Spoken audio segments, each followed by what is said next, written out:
Oke, halo semua. Nah, sahabat fisika, kita berjumpa lagi untuk latihan soal penilaian akhir semester 1 kelas 10 fisika.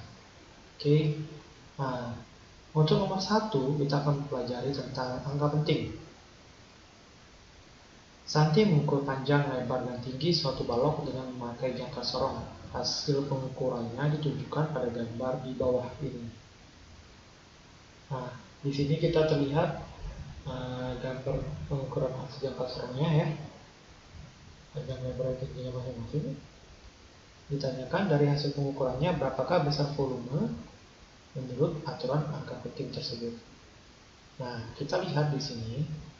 Kalau kita lihat untuk hasil pengukuran panjangnya itu di skala utama sebelum skala minus 0 itu ada di 5,7 ya. Oke, 5,7. Terus garis di skala Möbius yang berhimpit dengan atas adalah garis kelima, sehingga di skala Möbiusnya adalah 0,05 cm. Nah, dua ini kita tambahkan sehingga akan menghasilkan 5,75 cm. Oke. Sebagaimana kita ketahui, 5,75 cm itu adalah memiliki 3 buah angka penting. Sekarang kita melihat lebarnya. Nah, di lebarnya sebelum skala Möbius angka 0 di atas, skala utama menunjukkan 0,1, sedangkan garis yang berhimpit di skala Möbius adalah garis kelima, sehingga skala Möbiusnya adalah 0,05, didapat dari 5 kali 0,01 cm. Ini dijumlah dan akan menghasilkan 0,15 cm. 0,15 itu adalah memiliki dua buah angka penting, yaitu 1 dan 5 ya. 0, tidak dihitung depannya.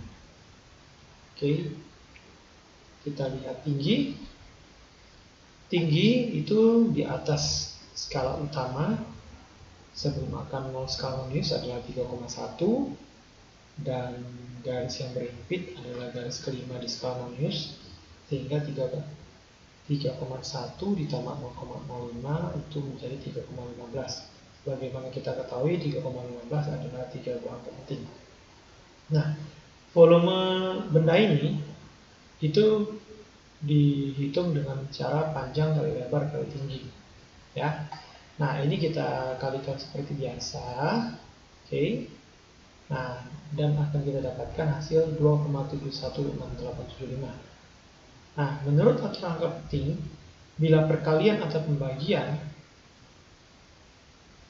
jumlah angka penting setelah hasil operasi itu harus diambil jumlah yang paling sedikit dari unsur-unsurnya. Kita tahu panjang tadi 3 buah angka penting, lebar tadi 2 buah angka penting, tinggi tadi ada 3 buah angka penting. Sehingga hasil operasi perkalian ini harus dijadikan paling sedikit, yaitu 2 buah angka penting. Ya, 2 buah angka penting. Nah, di sini 2,71 kita bulatkan menjadi 2 buah angka penting sampai di 7. Ya, sehingga 71 dibulatkan ke bawah menjadi tetap 7, sehingga volumenya menjadi 2,7 cm3. Oke. Soal kedua. Gaya gravitasi adalah gaya tarik-menarik yang bekerja antara dua buah benda. Dua buah benda yaitu M1 dan M2 terletak pada daerah tertentu dan dipisahkan oleh jarak R. Gaya gravitasi tersebut dapat dirumuskan sebagai F sama dengan G kali M1 M2 per R kuadrat. Tentukan dimensi G dari rumus tersebut. Oke. Nah, kita tahu bahwa rumus gaya F itu sama dengan G kali M1 M2 per R kuadrat. Ya, ini kita ketahui dari soal. Nah, satuan dari F itu adalah Newton. Tapi kita harus jabarkan dari satuan-satuan besaran pokoknya. Ya. Nah, kita tahu bahwa rumus gaya F, ya, rumus lain dari gaya F itu bisa kita dapatkan dengan cara massa dikali percepatan ya. Nah, massa itu satuannya kilogram, percepatan A, acceleration, itu satuannya meter per sekon kuadrat ya. Nah, G yang kita mau cari, oke, massa M1 M2 satuannya kilogram ya. R itu adalah jarak, satuannya adalah meter ya. Sehingga G kita dapatkan dengan cara kilogram kuadrat ya, kita oper ke kiri menjadi kilogram pangkat minus 2 ya, meter kuadrat kita pindah ke kiri, itu jadi posisi kali ya. Di posisi kanan dia kena per M kuadrat, pindah ke kiri, luas kiri jadi dikali M kuadrat. Nah, sehingga kita dapatkan satuan dari G adalah Kg pangkat minus 1 ya, terus meter pangkat 3 ya, dan sekon pangkat minus 2. Nah, sehingga dimensi G kita bisa rubah menjadi kilogram adalah mass ya, meter adalah length, sekon adalah time. Sehingga dimensinya adalah M pangkat minus 1, L pangkat 3 dikali T pangkat minus 2. Kita lanjutkan nomor 3. 3 buah gaya bekerja pada sebuah benda. Ketiga gaya tersebut bekerja pada titik tangkap yang sama. Gaya pertama bernilai 8 Newton membentuk arah 60 derajat terhadap arah utara. Gaya kedua bernilai 10 Newton bekerja pada arah barat laut. Gaya ketiga bernilai 6 Newton bekerja pada arah selatan.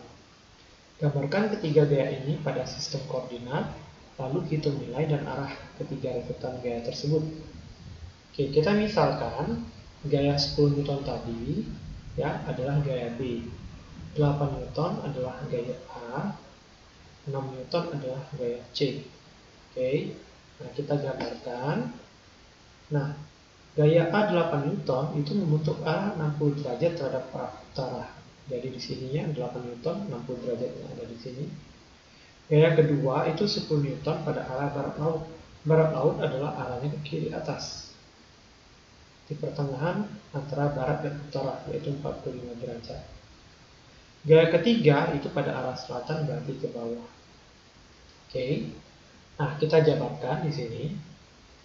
Perlu kita ingat bahwa seperti untuk gaya A 8 Newton ya, yang awalnya dia sudutnya 60 derajat, itu kita ambil sudut 30 derajat ya, karena sudut kita harus ambil terhadap sumbu X gitu ya.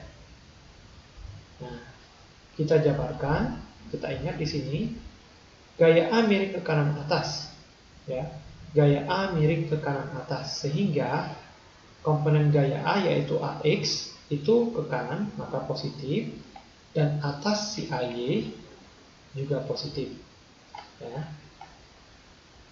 Untuk B ya, vektor B miring ke kiri atas, sehingga BX itu ke kiri negatif dan BY ke atas dia positif ya.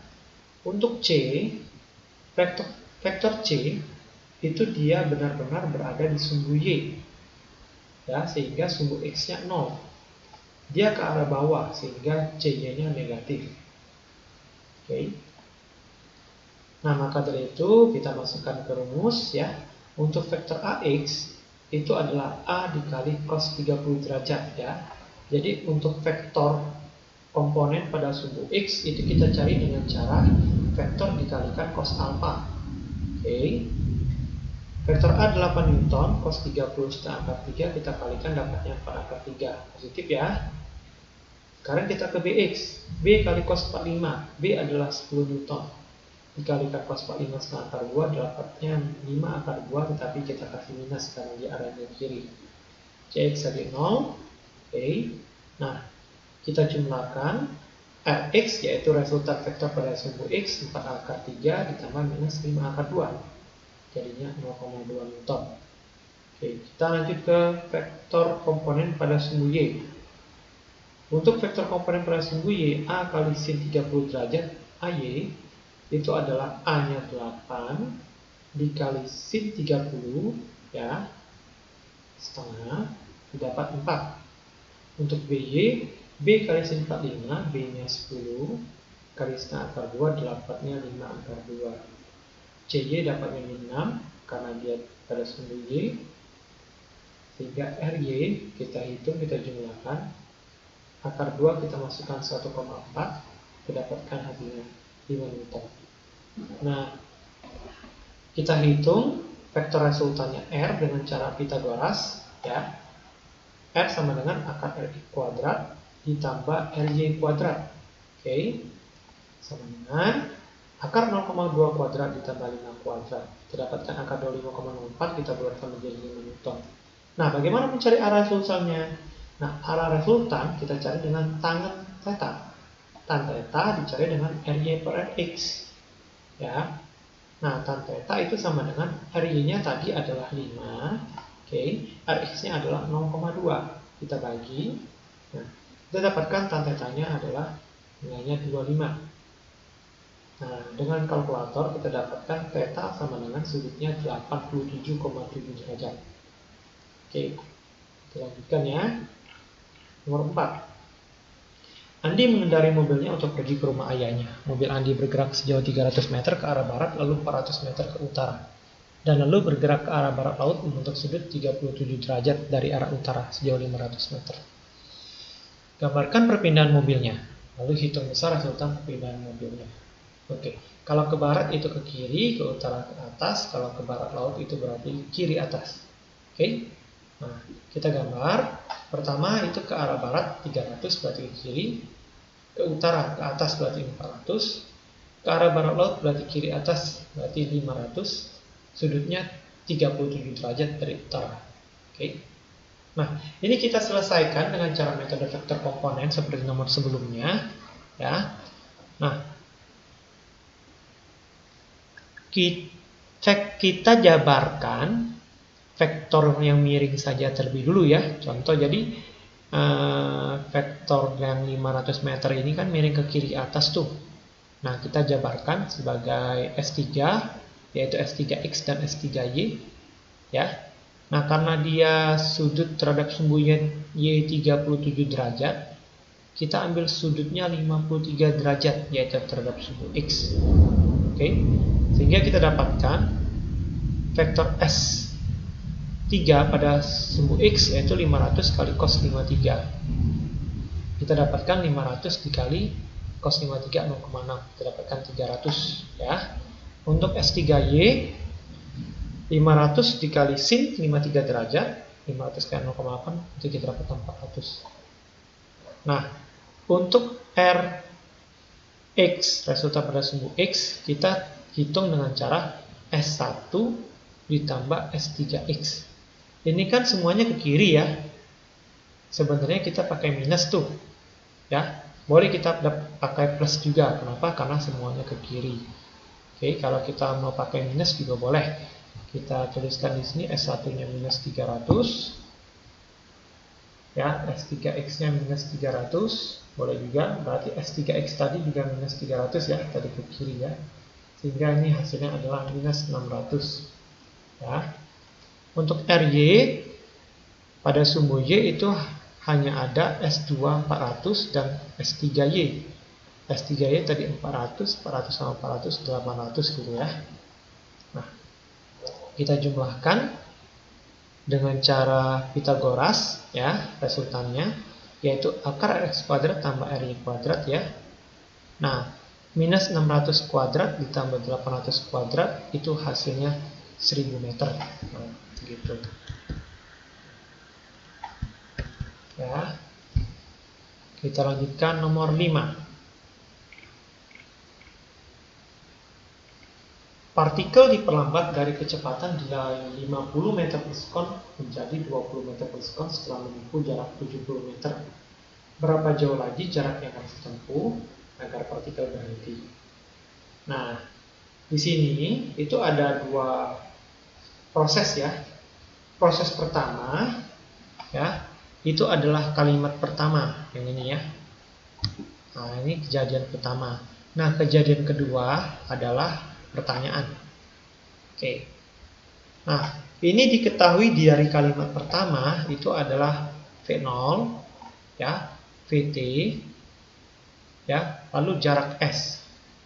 Nah, sehingga dari unsur yang diketahui, kita bisa memakai rumus yang ini. Ya, dengan memasukkan unsur-unsurnya, VT-nya 20, V0-nya 50, S-nya 70 meter, maka akan kita dapatkan ya 400 sama dengan 2500 dikurang 140A. Jadi A-nya kita dapat 15 meter per sekon kuadrat. Nah, berapa jauh lagi jarak yang harus ditempuh? Kita tetap pakai rumus yang sama, ya. Oke. Nah, kita masukkan percepatan, perlambatan yang kita dapatkan barusan. Jadi 15 kita oper ke sini. Oke. Nah, 20 itu kecepatannya pada kejadian kedua, ya. Jadi 20 meter per sekon itu adalah kecepatan awal pada kejadian kedua. Sedangkan V3-nya itu adalah 0. Kenapa? Karena mau berhenti. Ya, kita dapatkan 0 sama dengan 400 dikurang 30S sehingga didapat S sama dengan 430 meter. Oke. Kita lanjutkan ke nomor 6. Budi dan kakaknya akan melakukan perjalanan dari Palembang menuju Jakarta. Namun mereka berdua akan mengemudikan mobil mereka masing-masing. Mereka memutuskan untuk menempuh rute tol Palindra agar lebih cepat sampai ke tujuan. Di jalan tol Palindra, Budi mengemudikan mobilnya dengan kecepatan 108 km per jam. Budi mengemudikan mobilnya dengan mengikuti lajur mobil kakaknya yang berada di depan mobilnya. Di suatu waktu, Budi mendengar bunyi notifikasi WhatsApp dan seketika itu juga dia membaca isi pesan tersebut. Sesaat kemudian ia mengalihkan kembali pandangannya ke jalan dan ia melihat mobil kakaknya telah berhenti mendadak pada jarak 50 meter. Bila saat itu juga Budi menginjak rem dan mobilnya mengalami pelambatan sebesar 4 meter per sekon kuadrat, apakah Budi akan mengalami kecelakaan di tol Palindra itu? Oke. Sebelumnya kita harus rubah kecepatan awal ini menjadi meter per sekon. Ya, cara rubahnya adalah dikali 1000 meter per 3600 sekon. Ya, kita dapat 30 meter per sekon. Oke. Bagaimana caranya kita tahu Budi akan mengalami kecelakaan atau tidak di tol tersebut? Nah, kita harus menghitung kecepatan akhirnya 0 atau tidak. Atau juga dengan cara lain, kita hitung jarak hentinya. Sebenarnya yang diperlukan berapa sih jaraknya? Di sini kan jarak hentinya sudah diberitahu 50 meter. Nah, kita hitung terlebih dulu sesuai jarak perhitungan kira-kira berapa meter perlunya. Oke, sekarang kita hitung ya. Kita hitung dengan cara rumus VT kuadrat sama dengan V0 kuadrat dikurang 2S. Kita pakai kurang karena dia perlambatan. Mau berhenti gitu ya, atau kecepatannya berkurang. Nah, ini kita anggap dia berhenti. Kecepatan awalnya 30 dikurang 2 kali 4, percepatannya 4 ya. Kita dapatkan 0 sama dengan 900 kurang 8S. 8S sama dengan 900 ya. Sehingga S jarak hentinya diperlukan 112,5 meter. Nah, jarak hentinya 112,5 meter yang seharusnya diperlukan. Tetapi di jalan tersebut ya, Budi hanya punya jarak 50 meter. Nah, berarti jarak yang diperlukan ini kurang daripada jarak seharusnya. Maka dari itu kecelakaan akan terjadi. Ya. Nah, maka dari itu jangan lupa dalam berkendara itu kita harus jaga jarak dengan kendaraan kita di depannya. Ya, jangan terlalu dekat. Ya, agar kita masih punya kesempatan waktu yang agak panjang, jarak yang lebih jauh untuk rem mendadak misalnya ya. Oke. Kita lanjutkan ke nomor 7. Sungai selebar 360 meter memiliki kecepatan arus air 4 meter per sekon. Perahu dengan kecepatan 3 meter per sekon akan menyeberangi sungai dengan arah tegak lurus terhadap arus sungai. Setelah sampai di seberang, berapa jauhkah lintasan yang ditempuh perahu? Oke.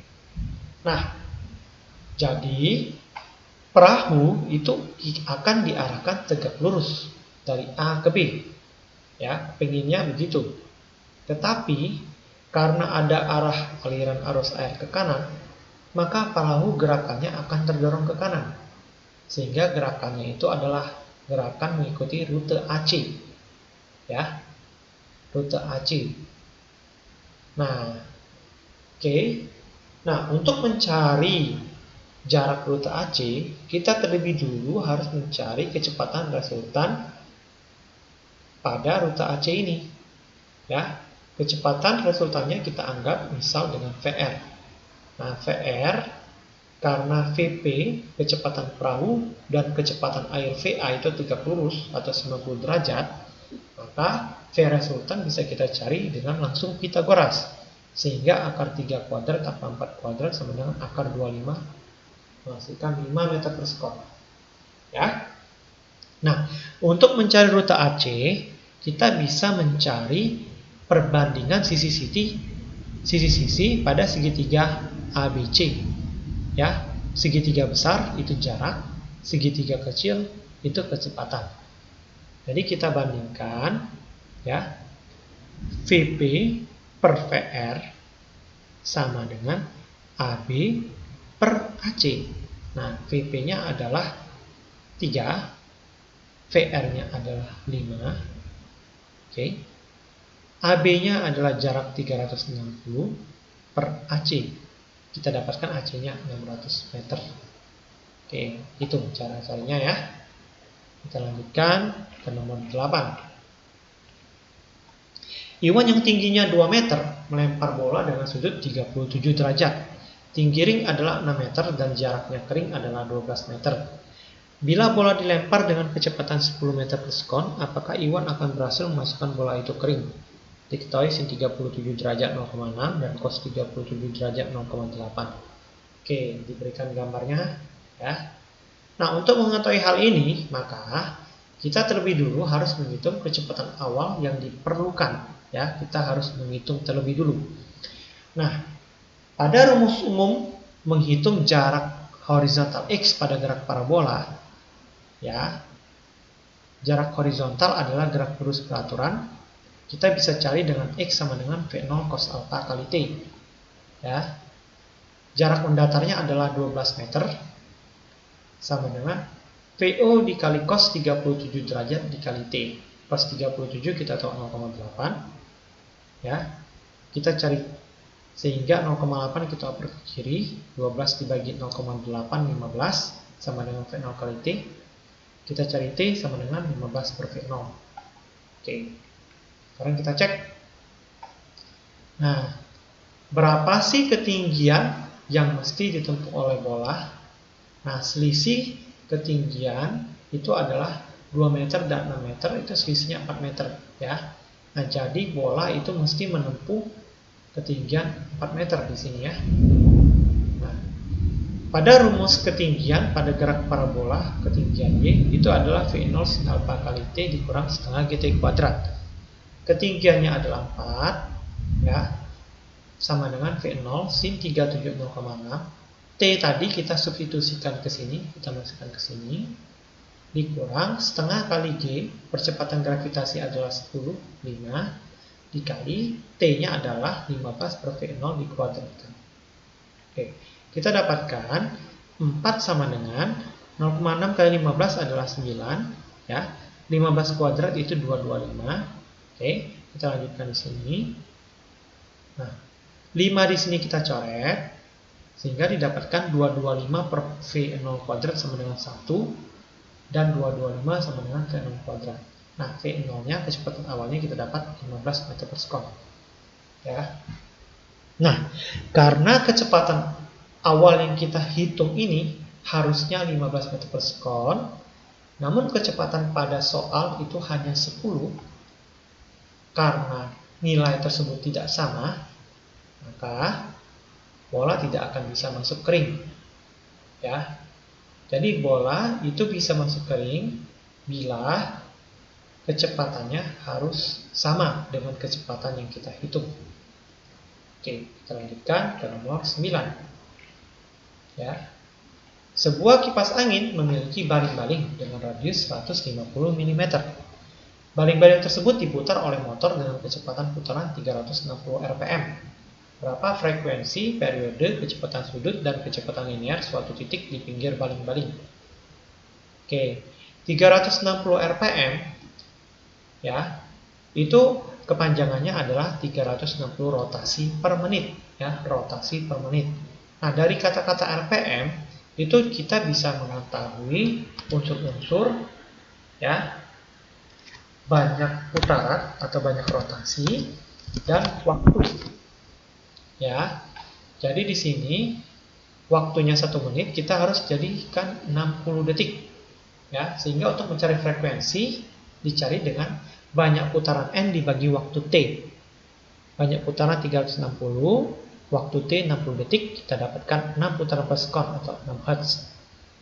Untuk mencari periode itu adalah waktu dibagi n ya, atau t sama dengan 1 per f. Didapatkan t sama dengan 1 per 6 sekon. Untuk mencari kecepatan sudut omega w, kita cari dengan 2πf atau 2π, f-nya kita masukkan 6, dapatnya 12π radian per sekon. Untuk mencari kecepatan linear v ya, itu sama dengan omega kali r. Karena diketahui titik di pinggir baling-baling ya. Di pinggir baling-baling berarti di ujung baling-baling. Berarti itu di pinggirnya lingkaran. Nah, pinggir lingkaran berarti jaraknya terhadap poros putar adalah 150 mm atau 0,15 meter. Sehingga omega dikali R kita dapatkan 1,8 pi meter per sekon. Oke, kita lanjutkan ke nomor 10. Hubungan roda-roda. Nah, radius roda A itu adalah 50 cm, roda B radiusnya 40 cm, dan roda C radiusnya 20 cm. Nah, dihubungkan sesuai gambar berikut ya. Roda A sama C dihubung rantai, roda A sama C itu sepusat. Bila roda B berputar dengan flagel sudut 120 pi radian per menit, tentukan kecepatan sudut roda A dan kecepatan tangensial roda C. Nah, kecepatan tangensial itu sama aja dengan kecepatan linear ya. Oke, kita lanjutkan di sini. Kelajuan sudut 120 pi radian per menit kita rubah dulu ke satuan SI internasional per sekon ya. Jadinya 120 pi dibagi 60, kita dapat 2 pi radian per sekon. Nah, roda A dan B itu dihubung tali atau rantai, sehingga kalau roda dihubung tali, maka yang sama adalah kecepatan linear. Ya, begitu juga kalau roda tersebut bersinggungan. Yang berbeda hanyalah sepusat ya. Kalau sepusat itu dia omeganya sama atau kecepatan sudutnya sama gitu ya. Nah, di sini VA sama dengan VB. Maka V kita buka, rumusnya omega kali R untuk roda A dan omega kali R untuk roda B. Ya. Kita masukkan RA-nya 0,5 jadikan meter, omega B-nya 2pi, RB-nya itu 0,4. Ya. Kita dapatkan omega A kali 0,5 sama dengan 0,8 pi, omega A kita dapatkan 1,6 pi radian per sekon. Nah, untuk mengetahui kecepatan tangensial roda C, terlebih dulu kita harus mengetahui omega roda C. Nah, karena roda A dan roda C sepusat, maka omega A sama dengan omega C. Sehingga kita dapatkan omega C sama dengan omega A, yaitu 1,6 pi radian per sekon. Oke. Nah, rumus omega adalah V per R, atau V sama dengan omega kali R. Omega C 1,6 pi, VC per RC-nya 0,2, kita dapatkan VC sama dengan 1,6 pi kali 0,2, menghasilkan 0,32 pi meter per sekon. Oke ya. Nah, sekian dari saya pembahasan review materi fisika kelas 10 di semester ganjil ini. Nah, mudah-mudahan apa yang kita review sekarang dapat membantu kalian untuk mendapatkan hasil maksimal di penilaian akhir semester nanti. Terima kasih. Sampai jumpa di pembelajaran berikutnya.